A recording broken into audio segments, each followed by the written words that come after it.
Bonjour à tous, bonjour à toutes, c'est Corentin, je reviens après un certain temps d'absence, je vous prie de m'excuser, je vais essayer maintenant d'être un peu plus actif, en tout cas de revenir un peu plus souvent. Voilà, donc je vous propose aujourd'hui enfin, depuis le temps que je vous en parle, mon initiation complète aux techniques du montage, à savoir aux outils du NLE, ça veut dire les généralités pour pouvoir vous débrouiller avec les logiciels de montage, les termes employés dans mes formations. Je vous propose une petite vidéo récapitulative afin d'illustrer tout ce que je vous explique dans ce tutoriel. Je vous mets le lien ici pour que vous puissiez y accéder. Donc tout ce que j'explique dans ce tutoriel, je vous propose de l'illustrer dans une vidéo récapitulative. Une fois n'est pas coutume, je vais faire cette vidéo sur le NLE Adobe Premiere Pro, qui me semble assez bien adapté pour faire cette illustration. NLE que je pense je ne vais pas aborder dans ces formations. Sauf demande de votre part. Bien entendu, je tiens compte de toute votre demande et de tous vos commentaires. Pour commencer, dans le travail du montage non linéaire, je vous rappelle, à la base, nous partons de Rush. Un Rush, qu'est-ce que c'est? Ce sont des vidéos seules, des vidéos brutes. Ces vidéos sont caractérisées par 5 éléments. Un format, un codec, un container, un timecode et des métadonnées. Donc, ici, dans l'exemple que je vous propose, nous sommes devant un container.mov, c'est-à-dire un container QuickTime. Nous sommes devant un codec H264 et un format 1080p 2398, c'est-à-dire un format de 1920 pixels de largeur pour 1080 lignes de hauteur et 2398 images par seconde. Il faut savoir que 2398, ce n'est pas que vous avez une image croppée à la fin de votre framerate ou autre. En fait, c'est un système de drop frame, c'est-à-dire que aléatoirement, le lecteur va perdre une frame aléatoirement. En l'occurrence, sur 100 secondes, il aura perdu 2 images. Donc, il aura affiché 98 secondes avec 24 images et il aura affiché 2 secondes avec 23 images. C'est une moyenne, vous comprenez? C'est un framerate américain. Si vous avez besoin de plus de précision, demandez. Donc, voilà le format donc de 2398. Nous avons évidemment un timecode qui se trouve ici. Nous avons ici 1 minute 57 de vidéo. Nous n'avons pas les frames affichés. Nous verrons plus tard le timecode complet, comment il doit s'afficher. Ainsi que des métadatas. Ben déjà, ce que vous avez ici, les informations, donc les débits, la taille, les sources, tout ça, ça fait partie des métadonnées internes à votre vidéo. Bien. Alors, nous allons lancer notre NLE, pardon, excusez-moi, et nous allons créer un projet. Un projet, c'est dans votre NLE ce qui va réunir tous les fichiers, tous les assets, les ressources nécessaires à votre montage. Donc, ce projet, ici, dans Premiere Pro, nous allons le créer. Nous allons l'appeler Sans réponse, en référence au film, au rush que j'utilise pour vos tutoriels.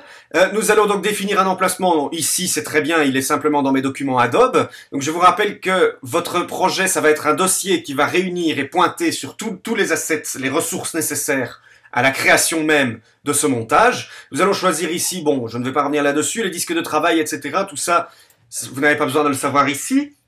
On se retrouve donc, dès que cela est chargé, devant notre interface principale du NLE. Nous allons commencer par faire disposer de nos rushs dans le projet de montage. Donc il faut, évidemment, vous vous en doutez, dans votre projet, il faut bien entendu disposer des vidéos, des rushs donc que vous désirez employer dans ce montage. Donc il faut pour cela les importer. Nous allons importer les médias. Il existe 2 modes d'importation. Vous le savez pour ceux qui ont suivi ma formation Invite. Je vous invite à aller voir l'atelier pratique d'importation qui est linké sur le tutoriel. Nous allons importer quelques rushs. Donc importer en référence au transport de ressources entre pays. Lorsque un pays reçoit des ressources d'un autre pays, il importe ces ressources de ce pays. Eh bien, c'est la même chose ici. On utilise en fait les mêmes. Voilà, je vais importer quelques rushs. Donc, ces rushs maintenant sont importés. Ici, donc, c'est en link dans Premiere Pro. Si vous vous souvenez, il y avait les deux possibilités dans Media Composer. Ici, dans Premiere Pro, ce sont en fait c'est en fait une importation directement par link. Donc, maintenant que vous disposez de ces rushs, nous allons pouvoir maintenant commencer à proprement parler à dérusher. Dérusher, qu'est-ce que c'est? Ben, comme vous le voyez, si vous devez à chaque fois vous retrouver devant des vidéos comme ça, qui disposent simplement de MVI 3431.mov, c'est un peu difficile, vous comprenez, de s'y retrouver. C'est pour ça qu'on emploie un dérushage, c'est-à-dire qu'on part de rush de vidéos brutes et qu'on les dérush, on en fait devenir de la matière vidéo pour pouvoir s'y retrouver. Comment on dérush? C'est là que les métadonnées et le timecode, comme je vous l'ai expliqué, prend tout son sens. Nous avons ici un timecode, comme vous le voyez. Le timecode s'affiche, vous voyez ici 001915, s'affiche toujours comme ça. Heure, minute, seconde, image. Vous avez un timecode d'entrée pour indiquer ici que notre vidéo démarre à 00 évidemment, et un timecode de fin pour indiquer à quelle image, à quelle seconde et à quelle minute termine cette vidéo. Ça c'est très pratique car cela en fait est une indication temporelle qui va vous permettre de vous repérer à certains moments de la vidéo. On utilise tout le temps le timecode en montage. Par la suite, évidemment, je vous ai parlé des métadonnées. Vous vous en doutez, c'est ici qu'elles prennent tout leur sens. Parce que c'est grâce à ces métadonnées que vous allez pouvoir appliquer certaines informations sur les vidéos mêmes afin de pouvoir vous y retrouver rapidement. Par exemple, nous allons modifier le nom et nous allons ici l'appeler plan voiture frimeur. Voilà, parce que je trouve ce plan qui est particulièrement gratuit, je dois dire. C'est juste pour montrer, regardez, j'ai une grosse bagnole. Je pense que vous êtes d'accord avec moi là-dessus. Bien. Alors, donc ça c'est par exemple déjà une partie du dérochage, nommer les plans pour s'y retrouver. Je sais que mon plan de voiture frimeur donc se retrouve ici grâce au nom. C'est un exemple, mais évidemment le dérochage peut être beaucoup plus complexe. Dans Première, ici nous avons, vous le voyez, une icône ici ceci, je rappelle, est en montage le moniteur source, c'est-à-dire ou le visualiseur, c'est-à-dire le moniteur qui va vous permettre de voir la source de vos rushs ou la source de vos montages. Donc on a un icône ici qui s'appelle métadonnées. Vous avez ici les premières métadonnées qu'on connaît, la fréquence d'image, le type de média, le timecode aussi fait partie des métadonnées. Donc alors regardez, nous avons ici la possibilité d'utiliser une bande, d'utiliser une information de bande. Et bien par exemple, si vous partez de caméras qui utilisent plusieurs bobines film, eh bien vous indiquez le nom de la bande. Comme ça vous savez à quelle séquence c'est lié. Je vous ai cité dans mon tutoriel un exemple type de dérochage qui est le dérochage de fiction qui est par séquence plan prise. Un film, normalement, ça se décompose toujours en séquences et en plans.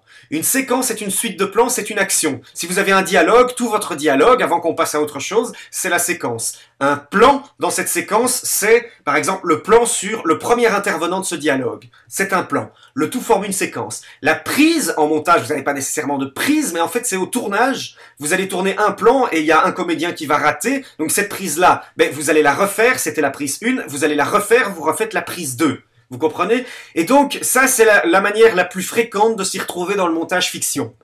Donc, c'est par séquence plan prise. Et regardez ici, typiquement, c'est ce que Première permet. En mettant scène, en indiquant par exemple, on va par exemple indiquer la scène 16 et le plan 12. Et nous allons pas ici, le client, en fait, ça correspond à la prise. Donc, vous allez indiquer la prise 65. Oui, il aura fallu tourner 65 fois, ce serait beaucoup. Moi, je rigole, évidemment, ici, c'est juste pour vous montrer des informations. Je vais pas rentrer dans le détail exact de Premiere Pro. Tout ça, c'est pour vous illustrer l'exemple que vous avez du dérochage. Un exemple aussi qui est très important à savoir, c'est l'exemple du marqueur. Je vous ai parlé de timecode qui vous permet de vous repérer sur la vidéo. Dans certaines vidéos, dans certains rushs, on va prendre un autre rush pour illustrer, vous pouvez avoir des endroits particuliers qui sont très intéressants, mais donc qui font que tout le rush n'est pas nécessairement exploitable, mais que cette partie du rush, elle, est très intéressante. Pour ça, on va utiliser les marqueurs. Et les marqueurs vont vous permettre en fait d'indiquer un point, un timecode précis, afin de dire par exemple, sur ce passage-là, le sourire de Tarek, qui passe ici dans la vidéo, est merveilleux. On va l'utiliser. Donc, nous allons dire ici, dans Première, ajouter une marque. Et comme vous voyez, ce marqueur se retrouve à un timecode précis qui m'est indiqué. Les métadonnées de marqueur en indiquant qu'est-ce qui se passe à ce marqueur, qu'est-ce qui est intéressant, qu'est-ce qui se passe qu'on peut exploiter dans le montage. Tout ça va vous permettre après, une fois vos rushs dérushés en tant que monteur, de ne pas devoir farfouiller à travers des centaines d'heures de rush dans lesquelles c'est très complexe de s'en sortir. Donc voilà, ça c'est le dérochage et ces exemples que je vous ai illustrés ici dans Premiere Pro. Une fois que ça c'est fait, on peut passer au montage. La première des choses à faire pour le montage, c'est de créer une séquence. En montage, je vous ai expliqué que une séquence, c'est une suite de plans. Vos rushs, ils ne sont plus maintenant des rushs, ils ont été dérushés, ils sont passés à des séquences et des plans. Eh ben, votre séquence de montage, c'est pareil. En fait, votre vidéo de montage, c'est pareil. C'est une séquence, c'est une suite de plans dérushés que vous allez insérer dedans. Donc, vous allez créer une séquence. Et là, ça devient très très important de savoir que votre séquence est, tout comme votre rush, une vidéo. Une vidéo où son container est la séquence elle-même, le container de projet. De fait, il est nécessaire, puisque c'est une vidéo, comme pour un rush, de définir un format, un codec. Les métadonnées, le container et le timecode sont contenus à l'intérieur. Mais il est nécessaire de définir donc un format et un codec. Parce que votre NLE, en l'occurrence ici première, va devoir ici afficher en temps réel votre vidéo et la calculer. Il ne peut le faire que par une technologie vidéo. Vous le comprenez. Tout ça est détaillé dans le tutoriel. Nous allons prendre ici, je vous rappelle, quels sont les meilleurs réglages de séquence. C'est très complexe, tout dépend du workflow. La science du workflow, c'est vraiment quelque chose qui est assez complexe. Ce que je vous suggère ici, on va partir ici du principe que le meilleur des réglages, c'est de faire correspondre les réglages de séquence à vos plans. Pourquoi? Parce que, aux caractéristiques de vos rushs. Parce que vos rushs, alors, ça veut dire que votre NLE va calculer tout ça en temps réel, sans calcul supplémentaire. Si vous mettez un autre codec en temps réel, il devra calculer l'image pour l'afficher, il devra calculer le codec et le décoder pour l'afficher. Donc tout ça, ça prendra des calculs supplémentaires. On va partir ici en 1080p24, de toute façon vous aurez des exemples de tout ça lorsque je vais positionner les rushs. Voilà. Et cette séquence, elle s'appelle séquence 1, on va peut-être l'appeler montage 1. Non, on va l'appeler ours. Pourquoi ours? Parce que quand vous commencez un montage, en général, vous partez avec un ours. Donc un ours, eh ben, c'est un bout à bout. Vous allez déjà sélectionner les plans que vous allez utiliser et les placer en bout à bout dans votre séquence. Je vais vous montrer comment est-ce qu'on fait ça. Une des premières choses, vous allez voir que lorsque je vais placer un plan, ici, je vais en l'occurrence placer dans ce plan, nous allons déjà sélectionner un point d'entrée et un point de sortie. Ça, c'est très important et très utile parce que évidemment, votre rush, vous n'allez pas utiliser toute la matière. Donc, dans un premier temps, il faut définir un point d'entrée, I. Donc, ici, vous voyez, j'ai une plage qui s'est ajoutée dans ma micro-timeline qui se trouve en dessous du moniteur de montage. Ce point d'entrée va dire que dans le montage, on va commencer le rush à cet endroit et on va pas le commencer au tout début. Et ensuite, vous allez définir un point de sortie. Encore une fois, un timecode précis. Ça veut dire que entre ce point d'entrée et ce point de sortie à cet timecode précis, vous ne prenez dans votre montage que le passage entre ces deux points. Donc, on va le positionner. Et vous allez voir qu'ici, donc, nous nous retrouvons face à un rush importé qui est positionné dans votre timeline. Ce que vous voyez ici au-dessus, cette ligne jaune, qu'est-ce que ça veut dire? Eh bien, dans Première, c'est l'indication de est-ce que le logiciel peut gérer en temps réel votre vidéo. Dans notre cas, il la gère. Mais en fait, un jaune, ça veut dire déjà que le rendu vidéo est en proxy. Autrement dit, il doit faire des calculs supplémentaires. Si pas de ligne, ça veut dire qu'il calcule en temps réel. Pourquoi qu'il ne doit pas faire de calcul excédentaire, pardon. Pourquoi est-ce qu'il doit faire un calcul excédentaire? Vous vous souvenez, regardez, ici en fait, mon logiciel, mes rushs sont en 2396, hein, 2397.6, hein, en l'occurrence. J'ai configuré ma séquence en 24. Ça veut dire que il doit, lorsqu'il affiche ici, dans le moniteur de montage, il doit en temps réel calculer, donc faire des calculs excédentaires pour afficher le bon framerate. Donc pour ça, soit pour corriger cette... Comme vous voyez ici, il n'y a pas trop de problème, la puissance de ma machine est suffisante, mais peut-être pour corriger ce problème, on peut modifier les réglages de séquence. Je ne vais pas le faire ici, c'était juste pour vous illustrer convenablement ce qu'est la technologie vidéo, l'impact des réglages de séquence sur le montage. Donc, nous allons continuer à insérer nos plans, nos différents rushs sur la timeline. Nous allons encore prendre une certaine partie et nous allons, par exemple ici je vais insérer une autre partie de ce plan. Nous allons l'insérer directement dans la timeline. Je vous ai expliqué qu'il y avait, en règle générale, malgré subtilité en fonction de chaque NLE, 3 méthodes de positionnement dans la timeline. L'insertion, l'écrasement et la superposition. Quelles sont les différences? Regardez, ici, ces outils se trouvent directement en dessous du moniteur source de Première. Nous avons inséré et remplacé. Dans Première, écraser s'appelle remplacer. Nous allons, regardez ici, vous voyez, mon plan va se positionner à la tête de lecture. Regardez ce qui va se passer par rapport au plan qui se passe ici. si je fais insérer. Ah, il y a eu quelque chose là. Vous avez vu? Donc, regardez. À mon point de lecture, le plan a été scindé. A été scindé pour insérer, donc, le plan qui vient de mon moniteur source, il a été pour insérer ce plan entre ce même plan. Vous comprenez? Donc, il a été coupé, et la partie coupée a été poussée et positionnée plus loin. Vous voyez? Regardez, ici, j'ai le plan que j'ai inséré, et donc ici, le plan que j'avais au début continue. On va faire un petit pomme Z. Maintenant, qu'est-ce qui se passe si je fais écraser ou remplacer?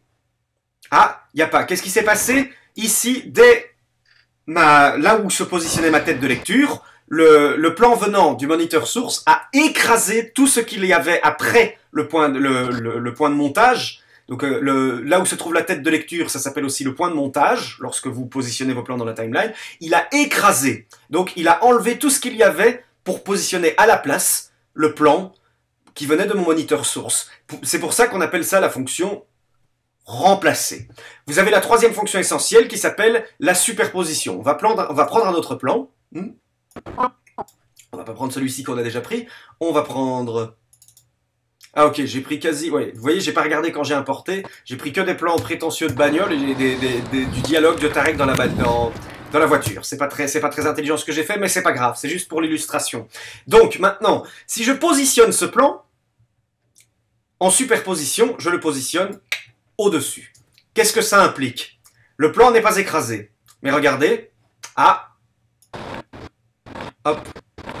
Il y a une hiérarchie dans les logiciels de montage. Je vous rappelle que ici, votre timeline, c'est la dernière fenêtre. Votre timeline est hiérarchisée par piste. Sauf quelques NLE. Encore une fois, ceux qui connaissent le logiciel Final Cut Pro savent que la version Final Cut Pro 10 d'ici, maintenant la timeline fonctionne sans piste. Mais ici, donc en général, on retrouve des pistes qui sont en fait issues du Steinbeck. Si vous vous souvenez, le Steinbeck, c'est c'était les tables de montage autrefois pelliculaires. Lorsqu'on prenait les bandes, les bobines pellicules de nos films, on montait sur un Steinbeck. Donc ces pistes sont hiérarchisées par piste vidéo et piste audio. Vos pistes vidéo ont une hiérarchie, à savoir que celle du haut prime sur celle du bas. Si vous, dans votre timeline, vous avez un plan vidéo qui est sur la piste du haut, et que vous avez un plan vidéo qui est sur la piste du bas, ça veut dire donc que c'est le plan qui est sur la piste du haut qui va s'afficher et qui va masquer celui du bas. Contrairement aux pistes audio, pour parler un peu du montage son, vous voyez ici que vous avez vos pistes audio, et vos pistes audio, elles, si vous en avez deux qui sont superposées, elles vont toutes les deux être lues en même temps, comme vous allez l'entendre ici. Ce qui fait un charabia pas nécessairement compréhensible dans notre cas, hein, mais vous comprenez bien l'idée. Donc voilà, insertion, écrasement, superposition. Une fois que l'on positionne ces plans, on se retrouve donc face à un ours, un bout à bout, donc simplement une suite de plans dans la timeline. C'est ce qu'on appelle un ours ou un bout à bout en montage. Bien, alors maintenant que nous avons notre ours, il s'agit maintenant de peaufiner les coupes. Les coupes qui sont ici. Pour cela, on emploie l'outil qu'on appelle l'outil trim.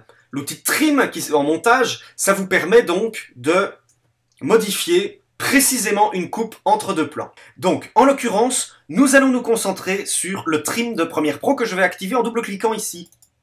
Alors regardez, nous avons ici l'outil trim qui s'est activé. Vous avez ici la dernière image du plan sortant. Vous avez ici la première image du plan entrant. Je vous ai parlé de deux modes de trim, 4 en tout c'est vrai, mais d'abord de deux modes de trim pour peaufiner les coupes, à savoir le roll et le ripple, si vous vous souvenez. Regardez ici, je vais sélectionner, donc vous avez deux possibilités. Là, je sélectionne le plan sortant, là, je sélectionne le plan entrant, et si je me positionne ici, je sélectionne les deux plans. Quel est le mode que j'utilise ici? Regardez, je vais utiliser maintenant, vous voyez, j'ai des boutons pour pouvoir ici, donc raccord avant, ça veut dire que je vais ajouter une image, ça veut dire que je vais ajouter 5 images, ça veut dire que je vais retirer une image, et ça veut dire que je vais retirer 5 images. Qu'est-ce qui se passe maintenant si j'ajoute une image dans ce mode? Regardez bien. Les deux timecodes, vous voyez, se modifient.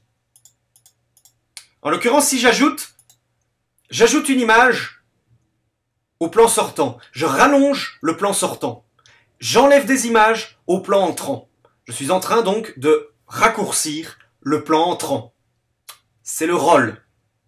Je peux aller dans l'autre sens. Je peux rajouter des images au plan entrant, enlever des images au plan sortant. Je suis en train de déplacer l'endroit de la coupe sans modifier la longueur totale de mon montage, la longueur totale de ma timeline, de la timeline que j'ai actuellement dans mon NLE. Ça, c'est le rôle. Qu'est-ce qui se passe maintenant si je fais ceci? Regardez bien. Là, vous voyez, il n'y a que des images qui ont été rajoutées sur le plan sortant, sans modifier le plan entrant. Aucune modification. Il est resté comme tel. Et là, bien entendu, donc, la durée totale de mon montage, puisque j'ai ajouté des images sans en retirer, a été modifiée. Elle a été rallongée. C'est le ripple. Je peux faire pareil ici. Je peux encore rajouter des images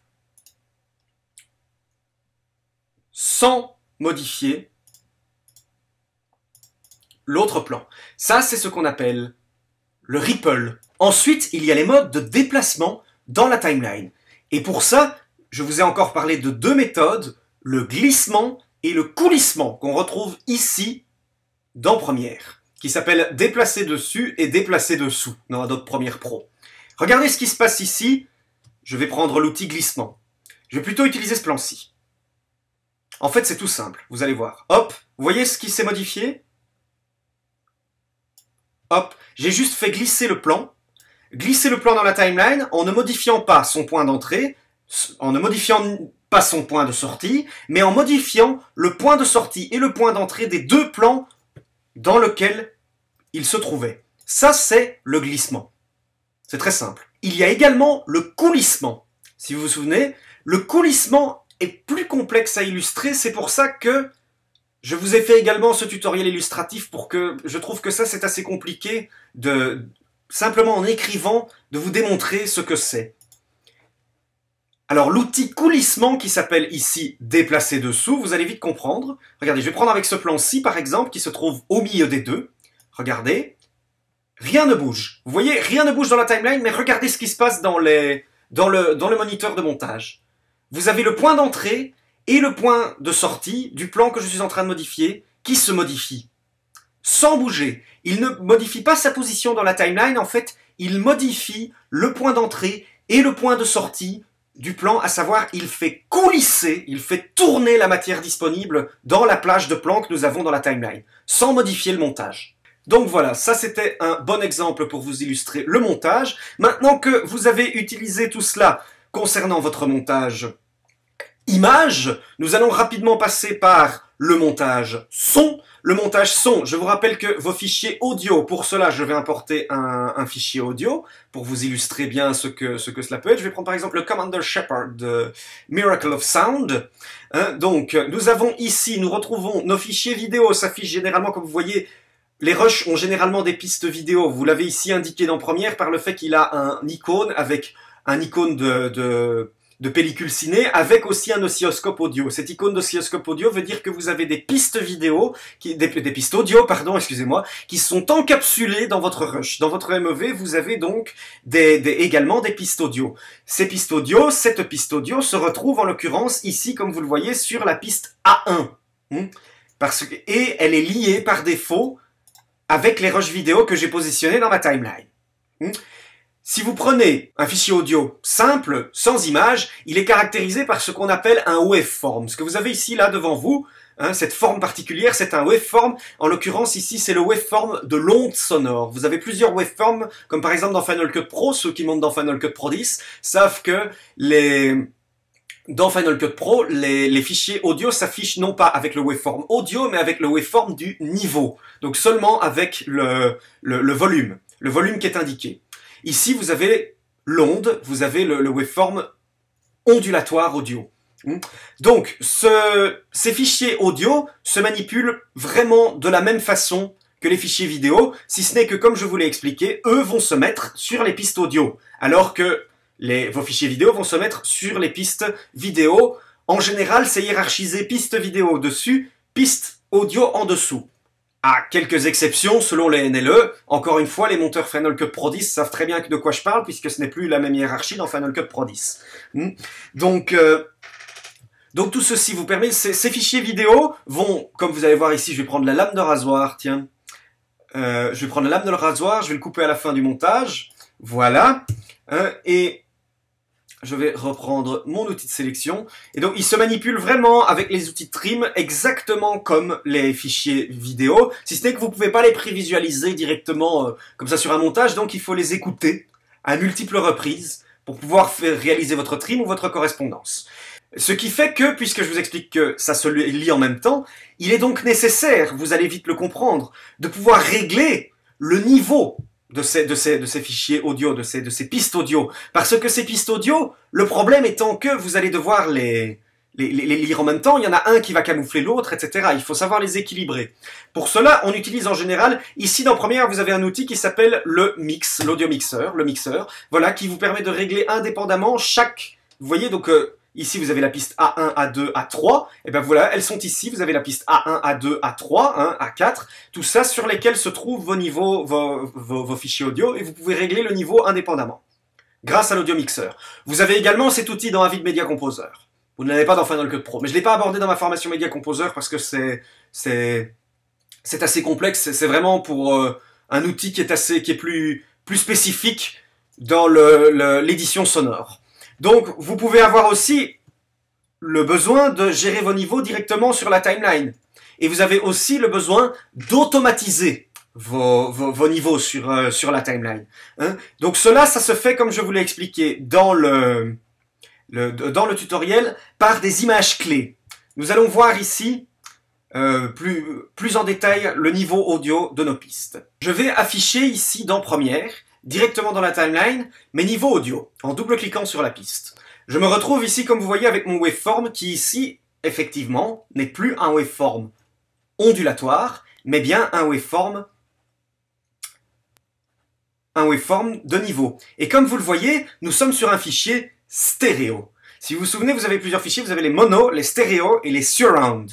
Les mono, une seule piste audio, les stéréo, deux pistes audio, et plus de deux, ce sont les surround. Vous pouvez avoir des pistes des fichiers audio à 4 pistes. Le Dolby 5.1 par exemple, c'est 6 pistes, hein, c'est 5 pistes externes et une grosse piste des basses pour le subwoofer. Le subwoofer, c'est un gros caisson de basse qui se trouve au centre. Donc ici, vous voyez, nous sommes devant un fichier stéréo. Hein, les deux niveaux audio des deux pistes gauche et droite qui sortent de vos haut-parleurs gauche et droit.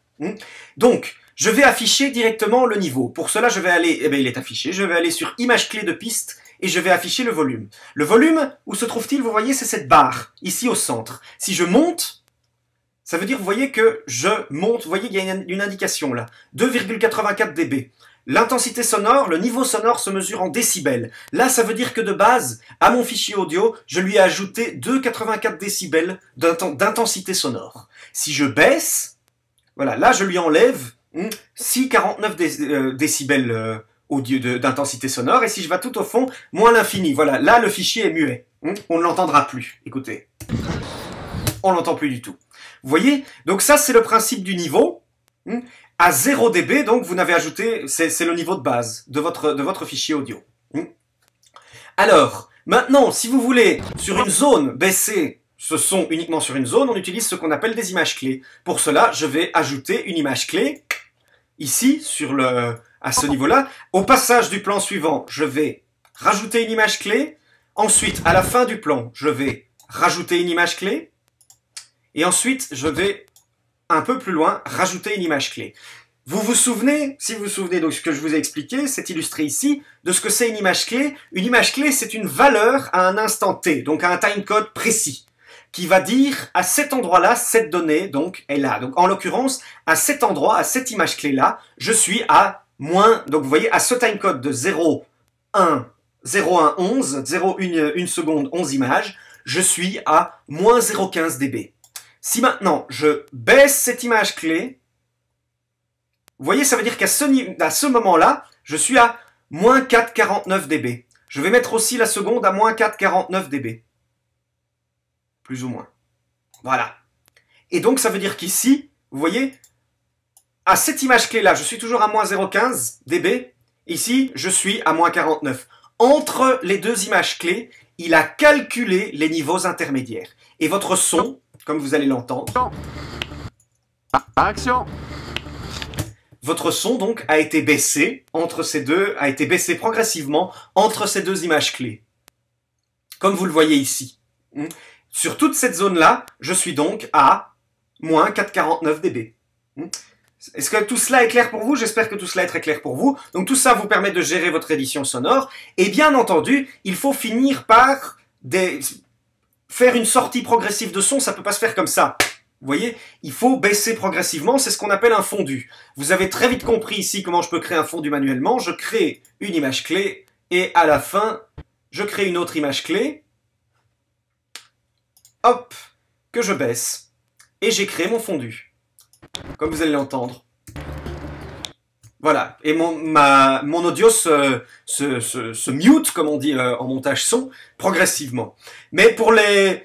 Donc voilà, ça c'est pour vous illustrer un type de fondu, mais généralement les NLE ont des outils de fondu qui sont directement intégrés dans leur bibliothèque. Ici, si je vais, voilà, transition audio, voilà, le fondu croisé, ici dans le fondu exponentiel, typiquement. Ça c'est le plus 3 dB, vous voyez qu'on peut positionner sur, je vais quitter ceci, hein, que l'on peut positionner directement sur un plan. Voilà, exactement comme ici, vous voyez, où là je vais faire un fondu entre mes deux fichiers.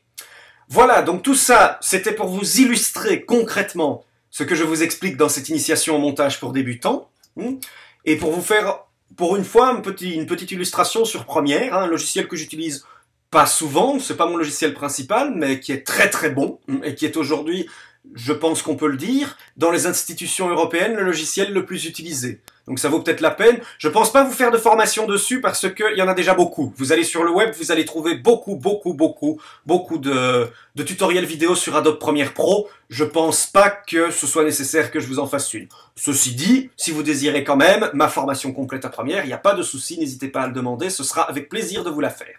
Donc, pour conclure, je vous ai parlé de l'export, donc maintenant on va faire sortir ce montage vers un fichier vidéo indépendant, comme ce fut le cas dans Rush auparavant. Donc nous allons, la séquence, nous allons l'exporter, exporter le média, et l'export, il n'y a rien de plus facile, c'est très simple.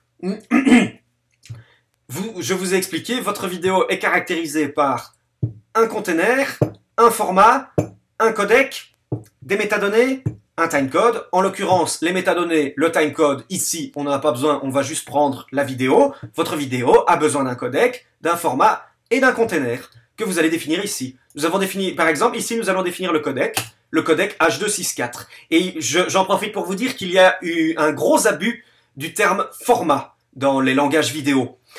Si ici, le H264, c'est un codec. Si vous entendez un ami qui vous dit « Ah, j'ai un format H264 », vous lui dites « Tu te trompes, c'est pas un format, c'est un codec. Ce n'est pas format H264, mais c'est codec H264. » De la même façon que vous allez entendre format MP4, ce n'est pas format MP4, c'est container MP4. Le MP4, c'est un container, pas un format.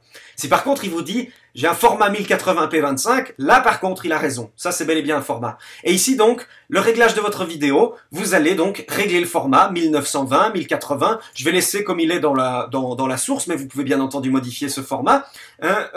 Modifier ce format directement ici comme vous le voyez. Vous pouvez rajouter des effets, enfin ça c'est spécifique à Premiere. Dans l'absolu, donc vous allez définir le codec, le format et le container, qui ici donc je vais le laisser de base, il va arriver donc en préconfiguration, vous voyez, vous pouvez choisir ici le container dans les préconfigurations. Donc par exemple si vous choisissez un Apple TV, un iPad ou un iPhone 3G, il va directement arriver en container M4V. Si vous choisissez tablette Android, je crois qu'il va arriver en pas en point MKV, je ne sais pas, je n'ai pas d'appareil Android, donc ça je ne saurais pas vous dire directement. Alors, donc tout ça ce sont des pré-réglages, donc ça c'est la définition de votre container, comment donc, et de votre codec, de votre débit, de votre... Tout ça donc, je ne vais pas rentrer dans les détails ici. Vous savez, et donc maintenant, nous allons exporter ce même rendu, nous allons lui définir une sortie, et nous allons nous retrouver avec notre fichier vidéo indépendant de vidéo montée.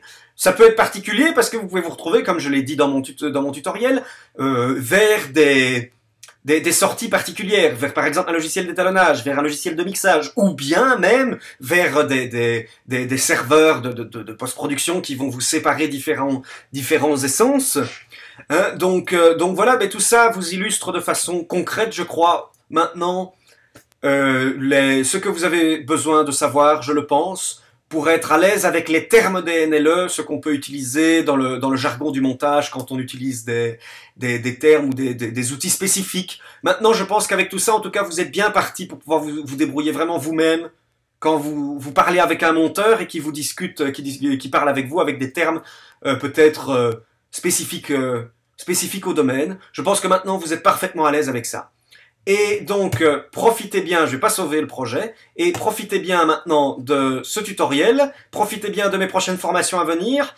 Sachez que je tiens compte encore une fois de tous vos commentaires, de toutes vos demandes. N'hésitez pas à me dire ce que vous attendez d'autre. Vont venir maintenant, je vais essayer d'être plus actif, vont venir de nouvelles formations très bientôt. Je vous dis à très bientôt sur Corvans Prod.